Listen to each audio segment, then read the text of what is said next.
quando a gente fala do valor unitário, parece uma coisa boba, né? Vamos pensar agora num cenário de alguém que tem aí 5 mil clientes, tá? Vamos pensar no tamanho disso. O tamanho que pode ser esse problema. Tá? Gente, se você tem aí 5 mil clientes e você tem só 1% de problema, tá? Só 50 situações aí de queima por mês. Né? É pouca coisa, né? Não é tanto. Tem coisa mais complicada para resolver, né? Então vamos ver o que isso significa em termos de verdade, né? Em termos de resultado. Lembra que eu falei para vocês lá atrás, né? Vamos entender o que isso atrapalha, do que isso interfere tanto lá nas contas, nos resultados lá do provedor, tá? De prejuízo que você pode ter aí, com essas 50 queimas, vamos supor aí que ela custa em torno de 150, tá? A gente vai ter aí 50 vezes 150, R$7.500 de perda, de prejuízo mensal só com NU, beleza? Vamos visitar a técnica, né? Porque afinal, o técnico vai lá resolver a situação, tem uma gasolina que tá carésima, tem manutenção do carro, tem call center, tem um tanto de coisa, né, que conta para você ir lá resolver o problema, né? Desde a hora que o cliente ligou uma, ligou duas, ligou 3 vezes, até você chegar lá e resolver e tal.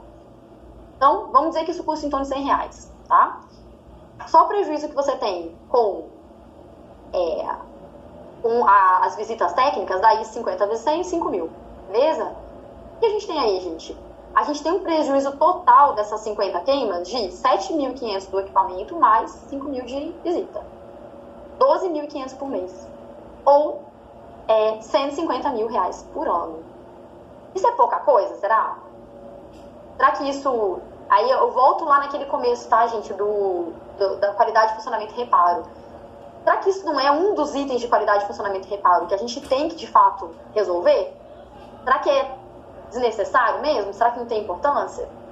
Né? Então, fazer essa reflexão. O que dá para fazer um provedor de 5 mil clientes aí com 150 mil a mais por ano para poder, né, fazer outras coisas, poder investir? Então, para tentar trazer um pouquinho assim dessa questão de, pô, legal, já entendi o surto, já entendi que o protetor resolve, protege, que bacana, mas, putz, vale a pena, né?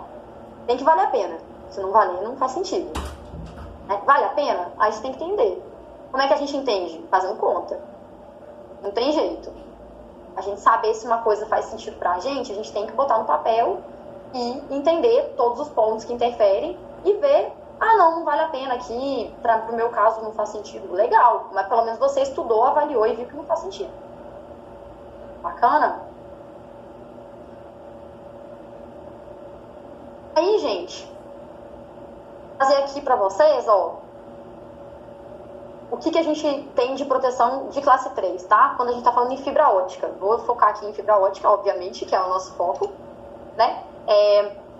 Um protetor de classe 3, lembra que eu comentei com vocês, gente? O protetor de classe 3 é o cara que fica do lado do que você tá protegendo, certo? Então, pro caso de proteção de ONU, gente, o que a gente vai ter? A gente vai ter um cara aqui que é um protetor que tem 2 entradas, deixa eu ver se eu consigo fazer vocês verem aqui. 2 entradas aqui, 2 pinos, perfeito? E esse cara aqui, como que ele vai funcionar, gente? Você vai chegar, colocar na tomada, beleza? Colocou a fontezinha aqui, fácil de instalar, pra caramba. Fácil de resolver o problema. Agora, vamos entender o funcionamento dele? Vocês lembram que a gente estava falando que todo protetor trabalha da mesma forma? Então vamos lá.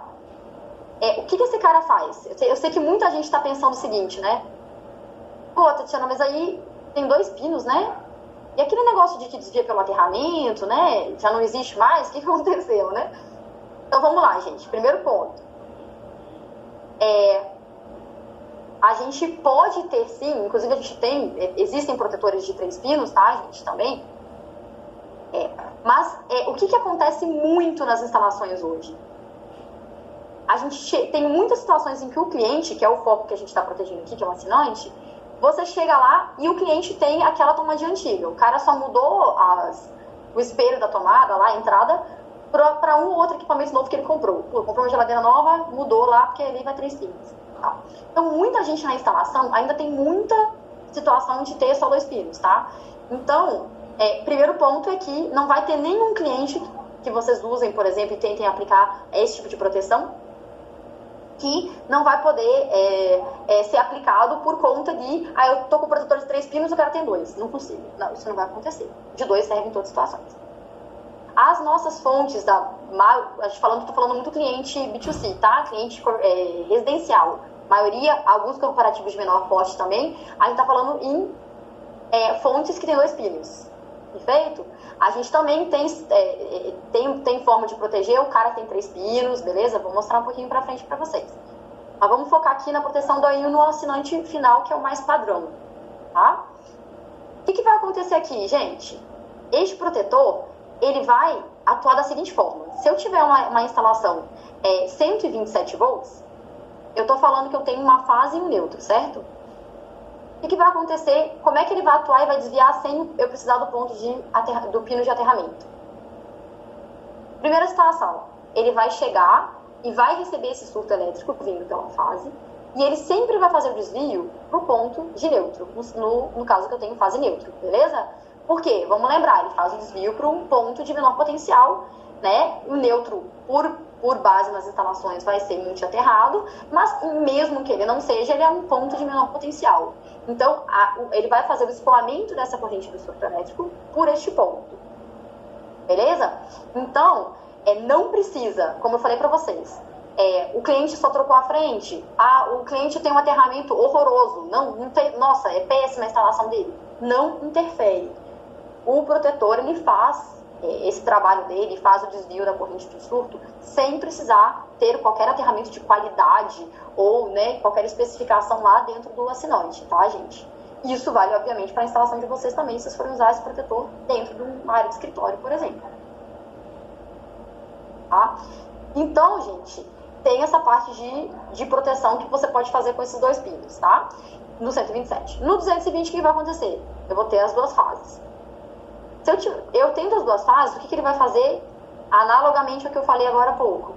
Ele vai fazer com que a corrente de surto seja desviada para um ponto de menor potencial, né? Então, em uma das 2 fases vai ser a escolha dele de fazer esse desvio, tá? Então, ele vai receber o surto por um ponto, vai fazer o desvio do surto pela outra fase e vai fazer com que essa tensão residual seja baixinha e deixar aquela tensão pequenininha para o teu equipamento. Tá? Então, esse tipo de proteção que a gente usa lá na ponta, ela vai trabalhar sempre dessa forma, tá? O que tem aqui dentro? Deixa eu até mostrar para vocês, porque eu acho que é bacana de vocês saberem. Eu vou usar um protetor nosso que tem outra tecnologia, mas é só porque ele é transparente e é mais fácil de ver. Aqui, gente, dentro desse carinha aqui, desse tipo de proteção, a gente vai ter esse azulzinho que é o varistor, tá? Esse varistor, gente, só para vocês saberem, é o mesmo cara que está aqui dentro. Só que nessa linha aqui, a gente tem varistores de capacidade grande. Lembra que esse cara é classe 2, é classe 1? Então, ele tem uns varistores muito mais robustos. Bacana? Mas o componente, tecnicamente, é o mesmo. Tá? Então, eu vou ter esse carinha aqui, esse varistor. Se eu tiver esse tipo de protetor com 2 pinos, por exemplo, a gente tem somente um varistor, tá? Se eu tiver um cara de 3 pinos, eu vou ter os 3 varistores, porque eu vou fazer a proteção se eu tiver 3 pinos, né? Terra para uma fase, terra para outra fase e entre as fases. Então, são 3 proteções que a gente tem. Bacana? Que é o caso desse cara aqui, 3 proteções. Tá? O que mais que tem dentro desse protetor, gente? Eles também têm um fusível para o fim de vida. Então, a última vez que ele atuar é uma forma, um dispositivo seguro de encerramento de vida, né? Um dispositivo de falha segura, que a gente chama, que é exatamente o fusível. Também tem aqui dentro, tá? Ele tem essa capacidade de, no final da vida dele, ele viraria um curto, e para evitar isto, o que ele faz? O fusível atua e você consegue ter um fim de vida seguro. O equipamento, para evitar que ele entre chamas e tudo mais, tá? Então, é muito importante, gente, que DPS, não interessa de quem vocês comprem, tá? DPS tem que ser um invólucro anti-chamas, tá? Também para segurança de todo o sistema ali, das pessoas que estão lidando com o equipamento, né? E tem que ter um dispositivo de desligamento de falha segura dentro dele. Beleza? Até para tirar um pouquinho desse conceito, né? Ah, protetor é varistor, é centelhador. Não. Protetor é um componente de proteção, um componente de fim de vida seguro, num circuito que vai estar com um invólucro anti-chamas no entorno dele, que consiga conectar mecanicamente de forma adequada onde está sendo aplicado.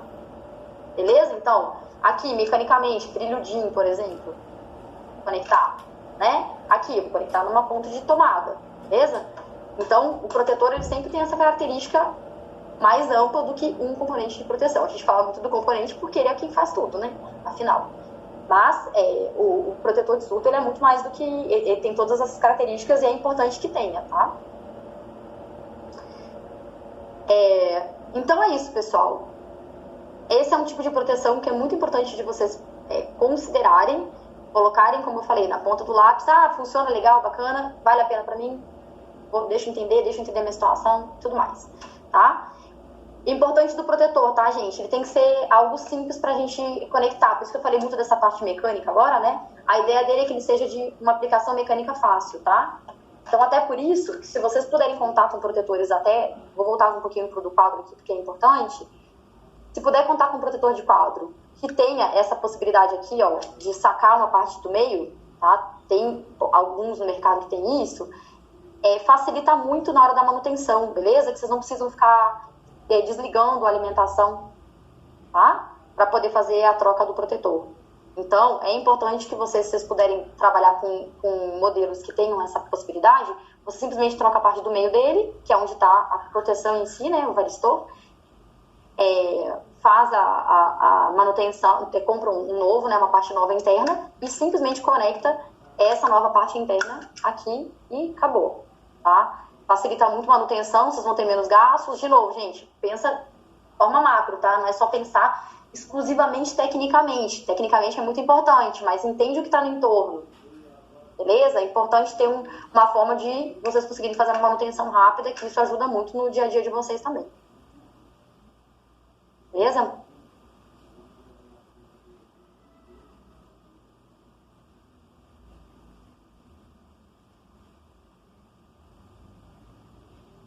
Vamos lá, gente. Por último, já falamos então da proteção no POP, já falamos da proteção lá no ponto final do assinante, que é muito importante, né? A gente fala bastante dessa questão do assinante porque ela é um volume grande de equipamentos que vocês têm espalhados para resolver pepino, porque tem que ir lá no cara, em cada lugar onde o cliente está. Então, assim... E agora, por último, a gente vai tratar do que faltou, que é a proteção dos equipamentos dentro da estrutura de vocês, né? Na empresa mesmo, de fato. Tá bom? Vamos lá, então. Pensar algumas coisas que vocês têm aí dentro, né? Aqui, gente, vou reforçar que a gente vai falar de proteção de classe 3, tá? Tirando, obviamente, o quadro que está alimentando ali a estrutura de escritório de vocês, aqui a gente está falando da proteção que vai a proteção fina, né? Que vai do ladinho de cada equipamento que vocês têm aí, né? Então, o que vai ser importante vocês observarem? Eu tenho que fazer minha proteção da central, né? Eu tenho que do meu call center lá, né? Eu tenho que fazer minha proteção do servidor, a proteção dos equipamentos que estão ali dentro, né? Qualquer tipo, impressora, computador, né? Porque parece muito menor, né? Eu já falei, parece que o POP e assinantes, eles realmente são os pontos mais críticos, né? Mas você pensa que se você tiver um surto aí no escritório e vários computadores aí queimarem, e aí como é que você fica para atender o cliente? Como é que você fica para atender uma ordem de serviços, receber uma chamada de um cliente que está reclamando, né?